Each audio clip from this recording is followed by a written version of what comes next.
So, how do you know that you have an energy vampire in your life and what do you do about it? Hi, my name is Tangia and I am your licensed clinical therapist here at Honor Your Emotions in California, coming to you today with your Real Talk counseling tip of the day. So, what is an energy vampire? An energy vampire is a person who depletes your energy, who depletes your mood and makes you feel worse than you did before you were maybe with them or interacting with them. In this case, it could be possible that you were having a great day, you felt like you killed it at work, everything was going smoothly, you're happy, the sun is shining, and as you start to deal with them or engage with them, whether it's on the phone, in person, via text or email, all of a sudden you recognize that your mood just shifts. That all of a sudden you're unhappy, you're stressed out, you're anxious, you're worried, you're thinking about problems that didn't even cross your mind before. Another way to recognize you're dealing with an energy vampire is whatever issue that they were possibly dealing with or talking to you about, all of a sudden you find yourself dealing with those same issues. So, for example, you were doing great at work, your finances are in place, you have a great relationship with your husband, with your wife, with your girlfriend, your kids are doing great in school. But as you find yourself listening to their problems and listening to what they're going through, the exact same thing somehow magically or it just starts to show up in your life. Now you're having problems with your wife, you're having problems at work, you hate your boss, your kids are acting out in school, you feel like you don't have enough money for anything. It's just almost like their energy or the situation that they're dealing with all of a sudden has jumped off on you. Another way to recognize that you're dealing with an energy vampire is someone who constantly is negative all the time. No matter what is going on, they just have to find a way to shoot it down and say no about it. Or they're complainers. They complain about everything. They complain about the new car they just bought. All of a sudden, it's not big enough. It's not small enough. It needs more storage space. They just went on a fabulous vacation, but they're complaining they spent too much money, that it was too hot out there, that nobody was talking. They just got this new fabulous job and promotion, but now they're complaining about the benefits. They're complaining that no one's talking to them. They're complaining about they're the only female there. They're the only black person there. They just possibly bought a new home, but now they feel like the colors are not right. They can't find the right people in their neighborhood. They're complaining about the dog that's barking all the time. I mean, we can go on and on and on, but these are people, these are complainers. Another way to identify you have an energy vampire in your life is someone who you feel like is always trying to one up you.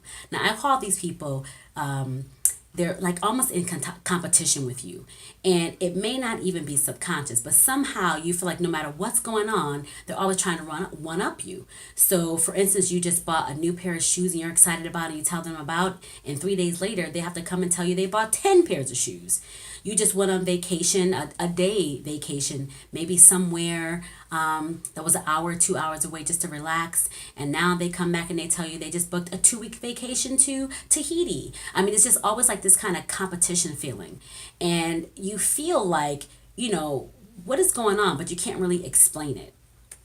Another way to identify you're dealing with someone who is an energy vampire is no matter what's going on, there's always drama happening in their life. I mean, their car just broke down. They just got evicted. They lost their check. They lost their money. They just broke up with their boyfriend again. Their girlfriend was cheating on them again. They just got fired from their job. They hate their boss. Their boss was talking to them. They just got written up. I mean, the list goes on and on and on. But it's a constant thing. There's always full of problems, and they expect you to pick them up. They expect you to take care of them. They expect you to figure out the solution.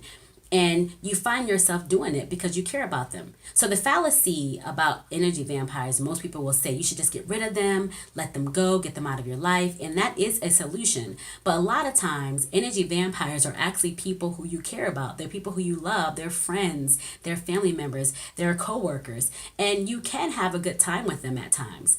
But most times you just feel depleted, you feel down, you feel sad, and they literally feel like they've just sucked the energy out of you. So what do you do about that? How do you get over that? How do you kind of manage it so that you don't have to just kind of cut the relationships off? So one thing you can do that is a very simple and easy technique is just limit your time with them. Put some boundaries and some structure around that relationship. So maybe not spend as much time with them on the phone. Possibly kind of decrease the amount of time you hang out with them. Or in some extreme cases, you may have to end relationships, even if it's family members. Just because you're blunt with people don't always mean they have to stay in your life.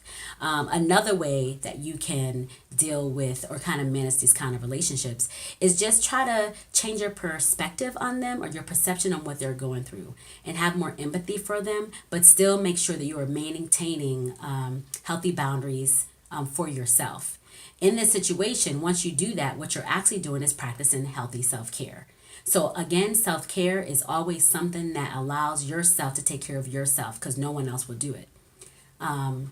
So if you're looking for any more practical and encouraging counseling tips moving forward, check us out at honoryouremotions.com or give us a call.